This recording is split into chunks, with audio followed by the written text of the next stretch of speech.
DSPN, the Devlin Sports Podcast Network. It's a very warm welcome back to the program to Monsieur Le Mex. Murray Mexted, All Black icon, joins us after the defeat to France. Resplendent en France beret, sunglasses. You're missing the gitan mix. Yeah. Bonjour, Martin. Yeah, bonjour. Tant que je suis ici avec vous. You learned a bit of French while you're up there, yeah?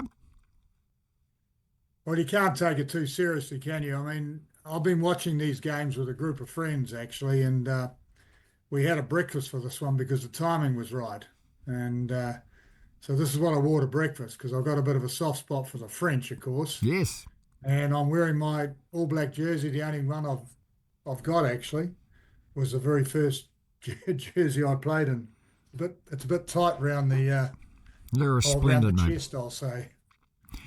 And let's just look at that game first before we do any review of where the All Blacks sit at the moment. But your thoughts on that? It was a 1-point loss. It was pretty damn close. Were they a better team in the end? I think it's the one that got away, to be frank.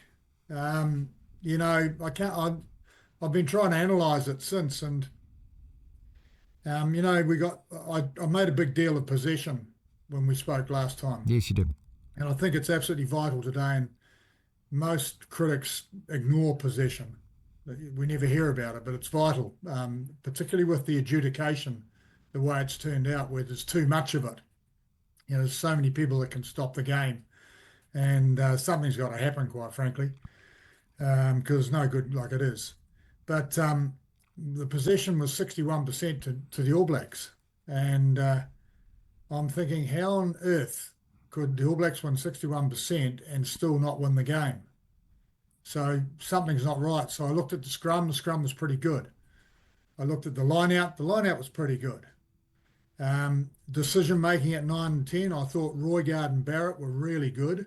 I think together they're going to be an awesome combination. Did they create space? Marginal. Did they finish with tries? No, they didn't. Did they have impact off the bench? No, they didn't. So I'm sort of thinking, unless you're absolutely sure there needs to be a player changed, I don't believe you should be changing half the bloody team at half time, especially if they're going okay. Not half time with 20 minutes to go. Yeah, 20 minutes to go. Even the penalty count, Martin. I mean, France penalised 13 times. We were penalised 9. So how the hell did an All Black team not win that game? Because, history has proven over 100 years that we have been pretty good at finding space, at creating space, creating space and exploiting space. And I thought it looked like it was happening on about 4 or 5 occasions, and then it never happened right at the end when it should have. There were so many times it looked like we'd score a try. So there has to be some changes, in my view, of the top lineup. But it's really more repositioning. I think they've got it wrong as far as the backs are concerned. I think that Awani is probably our fastest back, and he's probably better at finishing than he is at creating. Well, he's had a lot of chances in the middle there, mate. He's played so many tests at centre.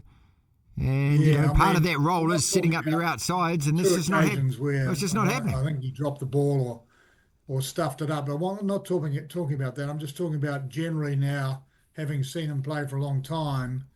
I think he's a finisher with a bit of gas and a bit of grunt, and I'd put him on the wing all day long. And I think if you had Clark and Awani on the wings, you've got 2 finishers. All you got to do is get people that can create a little bit of space for them to finish, and they'll finish. We only scored 1 try in the last 2 games. When have the All Blacks scored 1 try in the last 2 games? No, we scored 2 in that game, but they're both off mistake. Lakai scored 1, and then Roygaard scored 1 in the first half, remember? We scored 2 tries. That's right, yeah, okay. But even so, that's not many tries in 2 games. Admittedly, we're playing against really good opposition. So when you play against really good opposition and they're at home, I mean, France are twice as hard to beat at home as they are away. Yeah, true. And it's a really interesting discussion, that one in itself. These guys are Latin. They're not different. They're different from the Anglo-Saxon scene, and they have different things, different habits. And I couldn't get over playing in France for as long as I did. How when you played away from home, they were available to be beaten, and it didn't really matter because they were playing away from home. Well, who the hell ever told a New Zealander that? That wasn't just not our way, is it? No. We're as hard to beat at home as we are away, but not the French, and they condone it. So they're hard to beat. They had their crowd motivation. It's a fantastic stadium. There's a lot of good stuff going on, but to me, we never created that space and exploited that space and scored the tries that we're capable of doing for a team that got 61% of possession and won the penalty count. So, only penalised 9 times in that game is not bad in this day and age. So I reckon that we've got to look hard at that. And it's not only having the best finishers and having the best guys at second five and centre that can create space. Actually, it's 9, 10, 12 and 13, the ones that create space. And I'm talking about scoring tries from set play, and that's got to be the objective of any team, is really this day and age, is not to, when I was growing up as a young rugby player, the idea was to create pressure and eventually score a try. It didn't matter how you did it. But today, they're looking to score a try at any stage on the field, at any moment. And if you win a line out, you should be looking to score. That's the number one option before you move on to something else. And so I think we need to think hard about that. We need to talk hard about it within the team.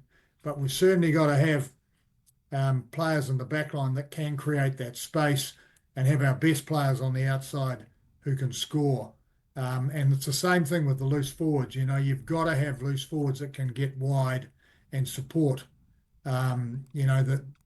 the ball carrier wherever he may be on the field.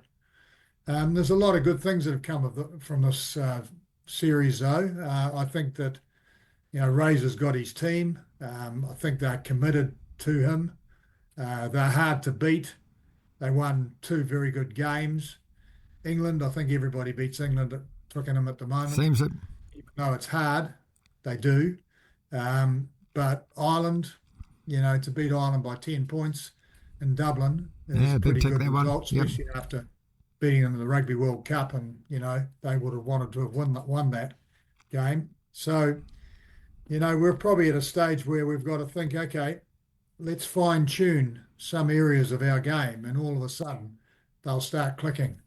So there's plenty of potential you're looking at there. If we look back at the whole season, and let's presume we're going to beat Italy this weekend, it's 10-4. Of those 10 wins, 3 are against teams, no disrespect to them, Fiji, Japan, Italy, we are expected to win. You take those off, it's 7-4 against major opponents then. Is that acceptable? Is that respectable for the All Blacks? No, of course it's not. I'm glad you're saying it. I mean, because I've had this debate all week with people. It's a generational thing, Mex. The younger generation say don't buy into this argument that the All Blacks should have an 80%, 90% winning record. The kind of the mentality's changing. But for guys of our age, winning 7 and losing 4 against your major opponents, that isn't a great season. It can't be a great season. You give it a pass mark, but that'd be it, wouldn't it? Okay, well, you can tell those young guys that are saying that to have a look at the crowd. Have a look at how many people are in the grandstand and ask yourself, well, why are they? Why are all those people coming to watch this little wee country from the Southern Hemisphere that no one's ever heard of? Rugby has put New Zealand in many respects on the map. It has, especially in Europe. We still sell the crowds. Nobody attracts crowds in the Northern Hemisphere like the All Blacks. Well, I think the South Africans might be now too, actually. Yeah. Yeah, because there's no doubt about it. They're definitely climbing the ladder, aren't they? In fact, they're at the top of the ladder. They are at the moment, yep. No question. So we need to sort that out. Well, we got them at home twice next year, mate, so there's our opportunity straight away. Yeah, well, but you see, the South Africans are a bit like us. doesn't matter where they play, they're hard to beat. And at the moment, I think they've got a very, very clever man driving the whole show. And now they've got Tony Brown. Yeah, he's made a big difference. That makes it even worse for us because, he's going to improve their back play out of sight, and they've got some athletes, those guys. So they're going to get harder and harder. So we have to get better and better if we're going to front. Well, there's two aspects to looking back at a season, isn't there? Healthy in some respects for the game of rugby on a global basis. Yeah, there's two aspects to kind of looking back. You look back and you kind of assess and you review, but you also look ahead to next year and go, okay, is what we've got, is what you've seen, and the potential of going to take us to a better place next year, that we can turn that 10-4 and start beating the South Africans, for example. Argentina was an aberration, sure. The French, well, they got us, and, as you say, that could have gone either way. But I suppose the big test next year is now to put this team up against South Africa to see whether we have improved and what have we learned. Yeah, that's right. And I mean, whenever you change the head coach, things do change, and you've got to stabilise quick. Things are up in the air, and you've got to stabilise. I think he's doing that. It's been a hell of a hard year. Oh, it's been fixture-wise, massively tough. 13 games or 14, yeah. 14. Yeah, and, when you go on tour and you have to play England at Twickenham, Ireland at Dublin and France. Oh, that's a schedule, 3 weeks. Yeah. Plus 2 in Africa. Those 5 tests, they're massive. I mean, that's as hard as international rugby gets, isn't it? Go to the Republic and then face those 3 countries away. It doesn't really get any tougher than that. No, it doesn't. And you'd have to say we've snivelled our way through it to a degree. To a degree. We lost 3 out of those 5. Without the success that I think they possibly should have deserved. You make your own luck, they say in rugby. And I reckon they made enough to win that game against France, but they didn't win it. I'm not particularly worried about that. And I see the trend looks good to me. It looks healthy. I think Razor's the man still.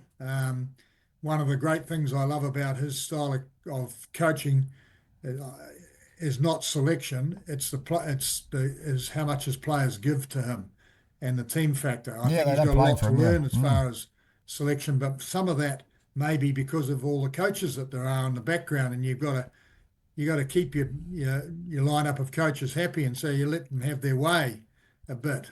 But a lot of those guys don't know what they're doing, in my view, with the selections in the last 3 months or so. But they're learning, and they're good learners. Otherwise, they wouldn't be there. So and the last team they picked, I think, was about as good as they could have done. Well, yeah, I agree with that. Yeah, I mean, this is it. It's not like you can open a cupboard, then all of a sudden there's another 5 world-class players there. We lost a few world-class players. So overall, what kind of pass mark do you give the season? Yeah, well, I can't do that because you'll think I'm ridiculous, but I just expect and want the All Black team to continue performing at the highest level. Well, look, that's the bar that's been set, and I keep saying this. The moment we lower that bar, Mex, we aren't the All Blacks anymore. Every other New Zealand sports team can set their own bar. The All Blacks bar has been set. It's been set by guys like you and the players before you have said it. So 60% would be a C pass, maybe a B- overall for the season. I think most people would accept that, because when you lose 4 matches as an All Black side and you lose to our major rivals, as I said, 5 massive tests, and of those 5 massive tests, 2 South Africa, 3 away on this tour, we've only won 2 out of those 5. So any more than 60%, you're probably squeezing it. Yeah, that's right. I mean, ask me the same question next year, and I'm sure it'll be different. I hope so. I mean, I would say over the next 12 months, you ask me that question, I'll probably say 80. Let's go. And then over the following 12 months, I'll probably say 90. That's what I reckon, because I think that, I've said it before and I'll say it again, is that the most important thing in a team sport, and when you've got 15 players on the field at the same time, and you've got about as many referees, you've got a team sport, and it's a real team effort, and you won't win with individuals, you'll win with the team, and that's his mark, I think.